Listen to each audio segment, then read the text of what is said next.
I was 28 years old when my doctor told me that I'd be dead within 2 years if I didn't dramatically lose weight. I weighed 500 pounds, and I had no self-control when it came to eating. It wasn't uncommon for me to eat 10 Big Macs within a single meal. I had pretty much given up on life, and I thought that death would be the only way to end my miserable existence. But because I had nothing left to lose, I suddenly came up with a crazy idea. What if I traveled to a remote island without food and stayed there for a whole year? Forced starvation would leave me with no other choice than to lose weight. Now, I knew that fasting for long periods of time could be dangerous. Just recently, a guy in China died after water fasting for only 57 days. But as I already mentioned, my doctor told me I'd be dead soon anyway, so I went ahead and booked 2 seats on a flight to Papua New Guinea, a big island in the Pacific Ocean surrounded by lots of smaller islands. Of course, I had made other preparations. I had bought vitamin pills, a water filter, and even some shackles, so I could tie myself to a palm tree on the island. Last but not least, I asked a local fisherman to take me to a deserted island. I paid him $500 and told him that if he picked me up again a year later, that I would give him another $2,000 in cash. When I showed him the money, his eyes lit up, and I knew for sure that he would come back to save me once the 1-year period was over. We sailed for several days until we found an island with a freshwater spring. It was inside a small jungle, and that's where I tied myself to a palm tree. The fisherman must have thought I was crazy, but he promised to be back after 365 days. Oh, and if you're wondering why I brought the shackles, it's because I was worried that a random sailor would visit my island, and I would ask them to take me back to the mainland. So there I was, shackled to a palm tree. The first week was painful. My hunger got so bad I started chewing on the tree bark. But in the second week, something fascinating happened. For the first time in my life, I felt truly at peace. No one judged me for being a fat loser, and that's when I realized why I had always eaten so much in the first place.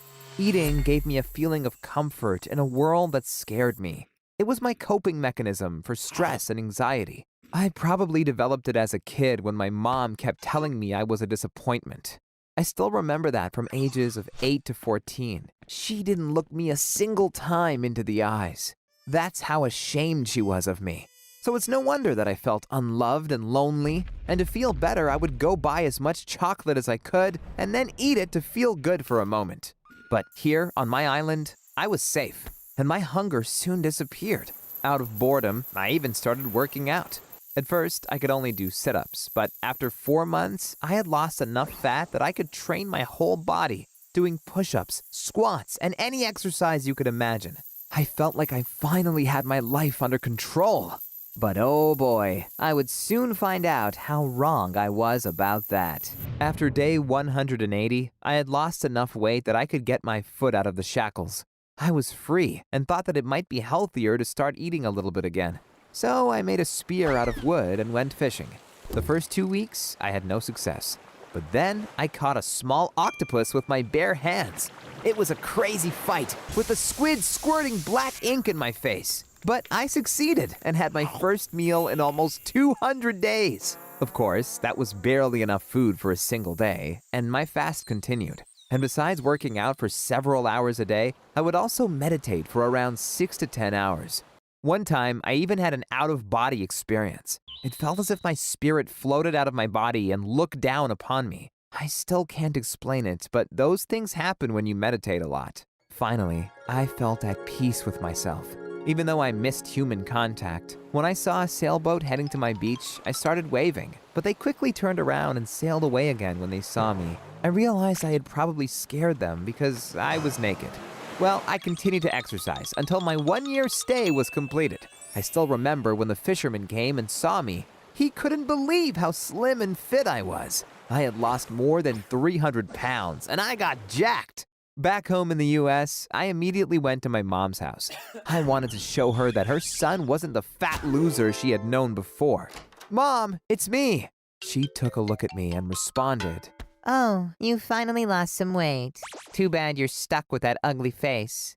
Wow, someone was in a bad mood. I tried to shake it off, saying, "Yeah, but I'm feeling good on the inside, and that's what matters." Well, do you even have a girlfriend? Ouch. She had hit my weak point. I was 29 and still a virgin. I decided to go to a cafe where my high school crush was working. I wondered if she'd be interested in me now that I was better looking. Hey, remember me? I'm Seth from high school. Oh, hey, what can I do for you? Just a coffee. And by the way, do you want to grab a drink after work? I'm curious how you were doing, and there are some good bars around here. Ugh, yikes. Leave me alone. We weren't even friends in school. Ouch. Her words hurt, and I realized that I was still an unattractive loser to girls. No one wanted me. I went home devastated and fell back into my old habits. I ordered 2 family-sized pizzas and ate them in less than 30 minutes. It was another low point in my life, but this time I didn't even have a job. So once my money ran out, I was thrown out of my apartment and became homeless. By then, I was back at 300 pounds, and now I had to sleep on park benches. Luckily, I managed to take out another $20,000 loan from my bank, but I spent it all on food over the next 6 months. That's how I ended up gaining another 100 pounds. Every night I went to sleep praying I would die of a heart attack and never wake up again from this nightmare of a life. But that didn't happen. And then I ran out of money.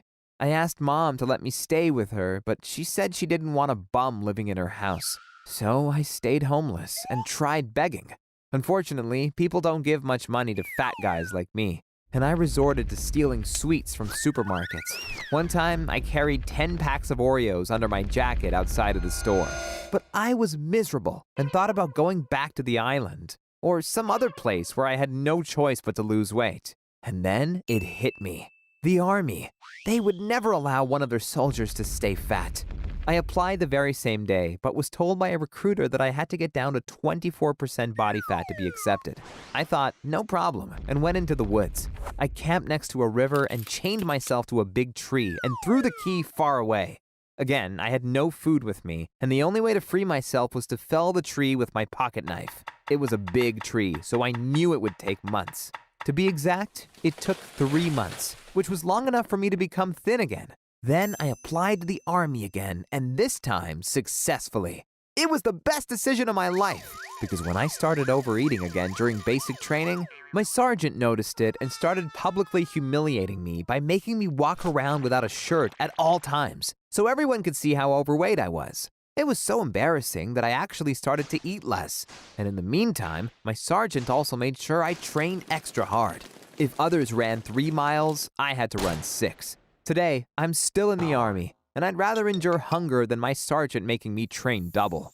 By the way, I know how ridiculous this whole story must sound to you, but hey, it's the only way I know I can stay thin.